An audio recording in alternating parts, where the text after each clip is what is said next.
भगवद गीता का उपदेश महाभारत युद्ध के समय कुरुक्षेत्र की भूमि पर भगवान कृष्ण ने अर्जुन को दिया था।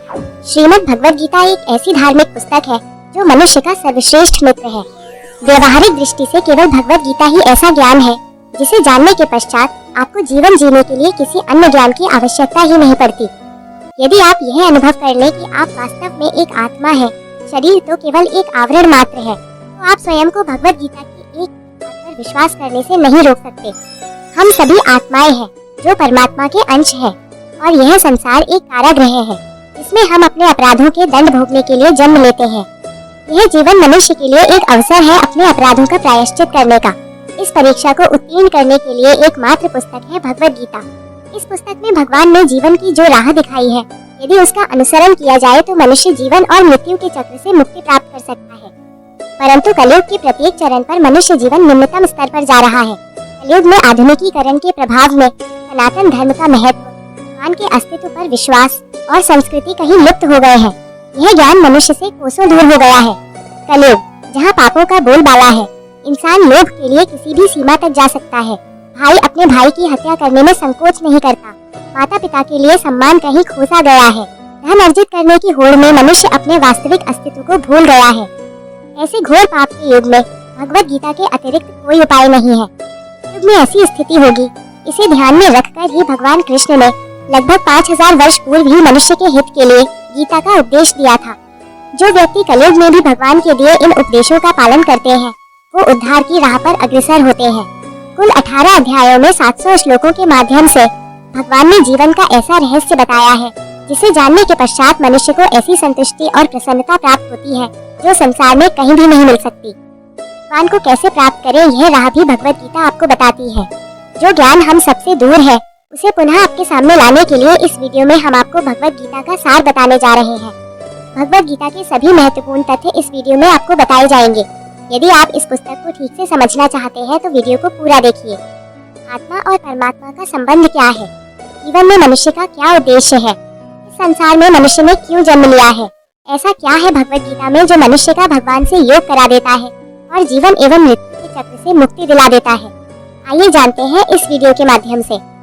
भगवद गीता के अंतिम श्लोक में संजय ने कहा है कि जहाँ योगेश्वर श्री कृष्ण है और जहाँ गांडीव धनुर्धारी अर्जुन है, वहीं पर श्री, विजय, विभूति और धर्म है। महाभारत में जब भगवान कृष्ण ने अर्जुन को उसका धर्म समझाते हुए ही भाइयों का वध करने के लिए कहा, तब अर्जुन किंकर्तव्य विमूढ़ हो गया और उसने युद्ध करने से मना कर दिया।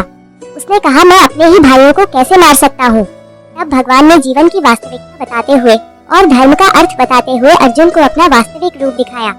सत्य जानकर अर्जुन के ज्ञान चक्षु खुल गए और उसने भगवान कृष्ण से कहा कि हे परम योगी, किस प्रकार आपका चिंतन करूं और आपको कैसे जानूं? मैं आपका स्मरण किन किन रूपों में करूं? तब भगवान कृष्ण ने अपने सबसे मुख्य वैभव युक्त रूपों का वर्णन किया। भगवान कहते हैं कि मैं समस्त जीवों के हृदय में विराजमान परमात्मा हूँ। मैं समस्त जीवों का आदि मध्य तथा अंत हूँ। मैं आदित्यों में विष्णु, आकाशों में सूर्य, नक्षत्रों में चंद्र, वेदों में सामवेद, देवों में स्वर्ग का राजा इंद्र, इंद्रियों में मन तथा समस्त जीवों में जीवनी शक्ति चेतना हूँ।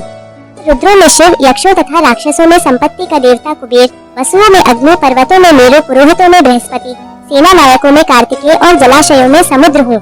महर्षियों में भृगु, वाणी में ओमकार, यज्ञों में कीर्तन अथवा जप, समस्त अचलों में हिमालय, देवर्षियों में नारद, गंधर्वों में चित्ररथ और सिद्ध पुरुषों में कपिल मुनि हूँ। मैं घोड़ों में उच्चैश्रवा, गजराजों में ऐरावत, मनुष्यों में राजा, हथियारों में वज्र, गायों में सुरभि, संतति उत्पत्ति के कारणों में प्रेम का देवता कामदेव और सर्पों में वासुकी हूँ। मैं नागों में अनंत नाग, जलचरों में वरुण देव, पितरों में अरिमा, नियमों के निर्वाहकों में मृत्युराज यम, दैत्यों में भक्तराज प्रहलाद, दमन करने वालों में काल, पशुओं में सिंह तथा पक्षियों में गरुड़ हूँ। समस्त पवित्र करने वालों में वायु, शस्त्रधारियों में राम, मछलियों में मगर, नदियों में गंगा, समस्त विद्याओं में अध्यात्म विद्या, तर्क शास्त्रियों में निर्णायक सत्य हूँ। अक्षरों में अकार हूँ, समासों में द्वंद्व हूँ, मैं शाश्वत काल हूँ। सृष्टाओं में ब्रह्मा हूँ, मैं सर्वभक्षी मृत्यु हूँ। मैं ही सबको उत्पन्न करने वाला हूँ। मैं समस्त महीनों में मार्गशीर्ष अर्थात अगहन, ऋतुओं में पुष्प खिलाने वाली वसंत ऋतु, छलियों में जुआ, तेजस्वियों में तेज, रहस्यों में मौन हूँ और बुद्धिमानों में ज्ञान हूँ। जो भी इस संसार में व्याप्त है वो मेरा एक अंश मात्र है। मैं समस्त सृष्टि का जनक बीज हूँ। कोई भी चर या अचर प्राणी मेरे बिना नहीं रह सकता। सारा ऐश्वर्य, सौंदर्य तथा तेजस्वी सृष्टियाँ मेरे तेज के स्फुलिंग मात्र से ही उद्भूत है। मैं अपने केवल अंश मात्र से ही संपूर्ण ब्रह्मांड में व्याप्त होकर इसे धारण करता हूँ। प्रत्येक स्थान पर मैं ही मैं हूँ। मेरी इच्छा के बिना एक पत्ता भी नहीं हिलता। सबकी उत्पत्ति मुझसे ही होती है और अंत में सब मुझ में ही विलीन होते हैं।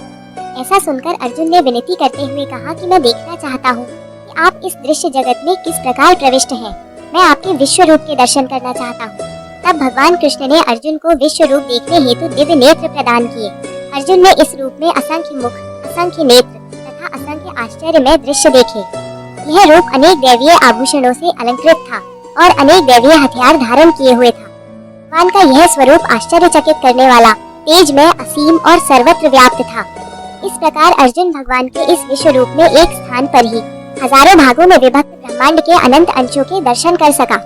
अर्जुन ने हाथ जोड़कर भगवान से प्रार्थना की और कहा, मैं अपने शरीर में सारे देवताओं तथा अन्य विविध जीवों को एक साथ देख रहा हूँ। मैं कमल पर विराजित ब्रह्मा, शिव जी, समस्त ऋषियों एवं दिव्य सर्पों को देख रहा हूँ। मैं आपके शरीर में अनगिनत हाथ, पेट, नेत्र और मुख देख रहा हूँ। इनका कोई अंत नहीं है। आप में न अंत दिखता है, न मध्य और न ही आदि। आप ही परम है। आप इस ब्रह्मांड के परम आधार हैं। आप व्यय तथा पुराण पुरुष हैं। आप ही सनातन धर्म के पालक हैं। आपका यश अनंत है। हे योगेश्वर, असंख्य भुजाएं हैं। सूर्य तथा चंद्रमा आपकी आंखें हैं। मैं आपके मुख में प्रज्वलित अग्नि निकलते और आपके तेज से संपूर्ण ब्रह्मांड को जलते हुए देख रहा हूँ। भगवत गीता में भगवान कहते हैं कि यदि मेरी शरण में आना चाहते हो तो इस जीवन को मेरी भक्ति के लिए उपयोग करो। मेरी भक्ति तुम शरीर नहीं तो आत्मा के माध्यम से ही कर सकते हो। इस प्रकार शरीर को दुरुस्त रखने के लिए खाने की आवश्यकता है, उसी प्रकार आत्मा को दुरुस्त रखने के लिए मेरी भक्ति की आवश्यकता है। जब तक तुम इस भ्रम में रहोगे कि तुम एक शरीर हो, तब तक तुम मुझ तक नहीं पहुंच सकते। तुम्हें यह ज्ञान हो जाएगा कि तुम शरीर नहीं अपितु एक आत्मा हो। तुम मेरे द्वारा दिया गया यह ज्ञान अर्जित करने के, मेरी भक्ति करने के योग्य होगे और तब तुम्हें मेरी शरण में आने से कोई नहीं रोक सकता। संसार में जो भी तुम छूते हो, चखते हो, देखते हो, अनुभव करते हो, वो सब मेरी ही रचना है, परंतु मैं स्वयं इन सब से परे हूँ। इस संसार में अपनी इंद्रियों के माध्यम से तुम जो भी अनुभव करते हो उससे आत्मा का कोई संबंध नहीं है। भगवान कहते हैं कि आत्मा को कोई नहीं मार सकता। इस संदर्भ में भगवत गीता का एक श्लोक है, नैनम छिन्दन्ति शस्त्राणि नैनम दहति पावकः न चैनम क्लेदयन्ते आपो न शोषयति मारुतः। अर्थात इस आत्मा को शस्त्र नहीं काट सकते, इसको आग नहीं जला सकती, इसको जल नहीं गला सकता और न ही वायु सुखा सकती है। भगवत गीता में भगवान ने कहा है कि मनुष्य जीवन एक ऐसा अवसर है जब व्यक्ति स्वयं की आत्मा को परमात्मा में विलीन कर सकता है और केवल भक्ति के द्वारा ही यह संभव है। इसलिए ही कहा जाता है कि मनुष्य जन्म प्राप्त करना सौभाग्य की बात है। 84 लाख योनियों में जन्म लेने के पश्चात मनुष्य जन्म प्राप्त होता है। इस जन्म में भी मनुष्य की परीक्षा भिन्न भिन्न प्रकार से होती है। जैसे माया के चक्र व्यूह में फंसकर व्यक्ति केवल लोभ, असत्य, व्यभिचार, जुआ आदि की ओर आकर्षित होता है और अपना परमात्मा के साथ संबंध भूल जाता है। आत्मा का परमात्मा के साथ संबंध ही स्थायी है। सभी सांसारिक संबंध जैसे माता पिता, भाई बहन, पति पत्नी, संतान और अन्य संबंध अस्थायी हैं, अर्थात केवल एक जन्म तक ही सीमित है। जैसे ही आत्मा दूसरा शरीर धारण करती है, सभी संबंध बदल जाते हैं। भगवान कहते हैं कि आत्मा का स्वभाव सत चित आनंद है, अर्थात सदैव आनंदित रहना। वह इस दुनिया के दुख सुख आदि से प्रभावित नहीं होती। मनुष्य जीवन के 4 स्तंभों धर्म, अर्थ, काम और मोक्ष का ज्ञान जिस व्यक्ति को हो जाता है उसे इस संसार से मुक्ति मिलना निश्चित है। धर्म का अर्थ भगवान भगवत गीता में विस्तृत रूप से बताते हैं। हिंदू, मुस्लिम, सिख, ईसाई आदि धर्म नहीं है, अपितु मनुष्य को कर्म करते हुए जीवन कैसे जीना है, मन का सदुपयोग कैसे करना है, शास्त्रों में उल्लेखनीय नियमों का पालन करते हुए जीवन व्यतीत करना ही धर्म है। अर्थ का संबंध है इस संसार में आत्मा अपने अस्तित्व का अर्थ समझे। इस संसार में रहकर सभी संबंध निभाते हुए, कर्तव्य करते हुए और सांसारिक जीवन का सुख भोगते हुए इस जीवन रूपी गुत्थी को सुलझाकर स्वयं को परमात्मा से जोड़ने का कार्य करे। तीसरा स्तंभ है काम। भगवान कृष्ण ने गीता में कहा है कि प्रत्येक मनुष्य काम, क्रोध, मोह, लोभ, ईर्ष्या और अहंकार से पीड़ित है। मनुष्य को चाहिए कि वो इन मानसिक स्थितियों को नियंत्रण में रखते हुए जीवन यापन करे, क्योंकि इन भावनाओं से प्रभावित होकर मनुष्य कभी भी परमात्मा की शरण में नहीं जा सकता। चौथा स्तंभ है मोक्ष। जब तक मनुष्य इच्छाओं का त्याग नहीं करेगा, तब तक मोक्ष के द्वार तक पहुंचना असंभव है। भगवत गीता में भगवान कृष्ण कहते हैं कि मनुष्य की इच्छाएं उसके इस संसार में आने का बहुत बड़ा कारण है। यदि मनुष्य लोभ, इच्छाएं, अहम आदि का त्याग कर सादा जीवन व्यतीत करे और सभी नियमों का पालन करते हुए मेरी भक्ति में लीन हो जाए तो आत्मा को मोक्ष अवश्य प्राप्त होगा। परंतु उससे पहले अपने पाप और पुण्यों के अनुसार आत्मा को स्वर्ग और नरक भोगने पड़ते हैं।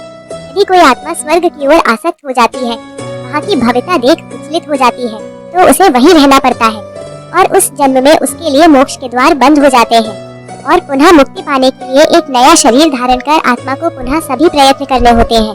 जहाँ भी किसी इच्छा या लोभ में जन्म लिया, पूरी मेहनत पानी फिर जाता है।